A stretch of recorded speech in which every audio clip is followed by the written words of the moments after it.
Ku mazina nitwa Nimbona Dieudonné nkaba ndi umupasitoro maze imyaka irenga 10 ndongoye rino shengero ry'Abatiste mu Ngagara.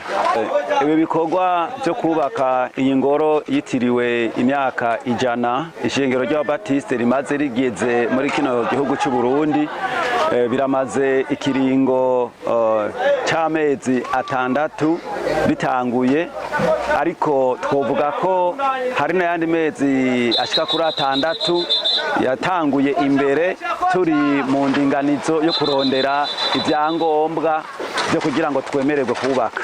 By'ukuri turavyizeye cyane turavye umwete abakristo bafise ubwa mbere ba hano mu Ngagara, tukaca turaba no kundi Ababatiste bari hirya no hino mu gihugu cy'u Burundi bafise inyota ya kino gikorwa, tukaraba n'ivyo tumaze gukora hano mu Ngagara tukiri ishengero rimwe.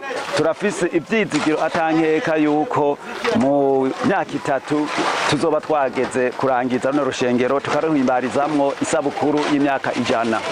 Ntabwo badendebukirwa na gatoya, ahubwo uko iminsi hera niko barushiriza kugira ishaka mu kubikora, uko iminsi hera niko barushiriza gutanga uburyo bwabo kugira ngo kino gikorwa kije imbere.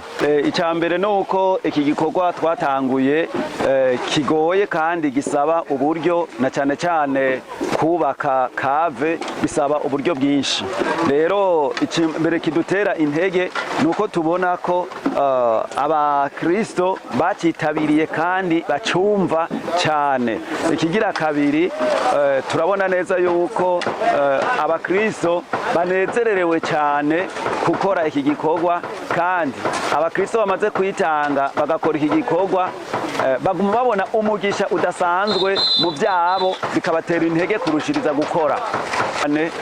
Amashengero y'ababanyi aramaze kudutera intege, Ababatiste baramaze kudutera intege, mu Kinama baraduteye intege, Mirohero baraduteye intege, n'abantu ku giti cyabo baramaze kushika hano bakadutera intege. Ugasanga hari nk'abatuzana nk'imifuko 100 y'isima, abaterereye n'ibindi, n'abaduhanura bose badutera intege yuko bizokunda bizoshoboka. Ikintu cya mbere twobamenyesha abari bo bose bariko barakurikirana canke bumva ibi bikorwa, icambere nuko ari bikorwa biriko birakogwa mu bwitange ntangere no mu bwizigirwa ntangere.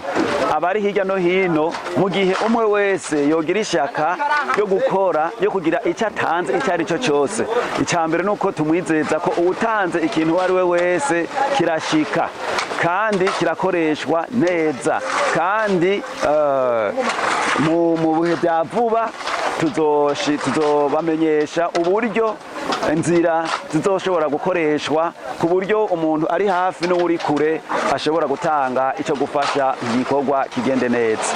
Ego cyane, konte irahari ishobora guhurirako n'abantu bose, konte yo muri Copec yugurujwe mu Bwiza. Turashobora kubabwira inomero yayo ku buryo umuntu yifuje gushirako uburyo ashobora kubikora. Kwa Engineer Roger Ngabo, abasanzwe ndi mu Batiste n'abasengera ngaha mu Ngagara nyene.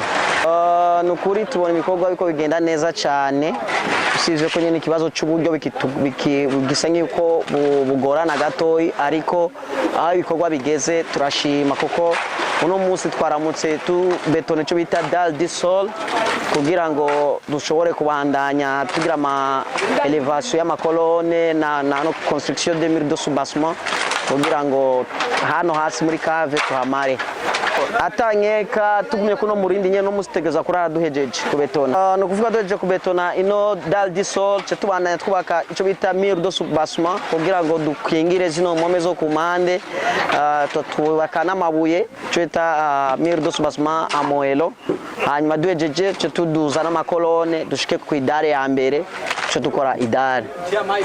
Mu bisanzwe turavye ukungene twapanze bino bikorwa, mu gihe uburyo bwoguma buboneka neza atakibuze mu kiringo c'imyaka 3, ukuvuga kuri yubire aho ishengero ry'ababatizwa rizoba rikuje imyaka 100 n'urusengero rurashobora kuba rwaheze. Ariko mu gihe uburyo butoguma buboneka nk'uko bitegekanije, urumva yuko icyo gihe cyava kikarenga.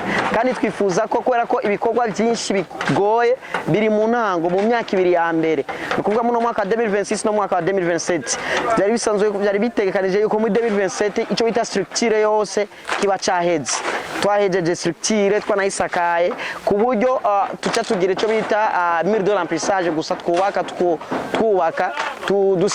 dushiramo amadirisha tugira na finition gushika nko mu kwa 4 inzu ikaba yaheze muri 2028.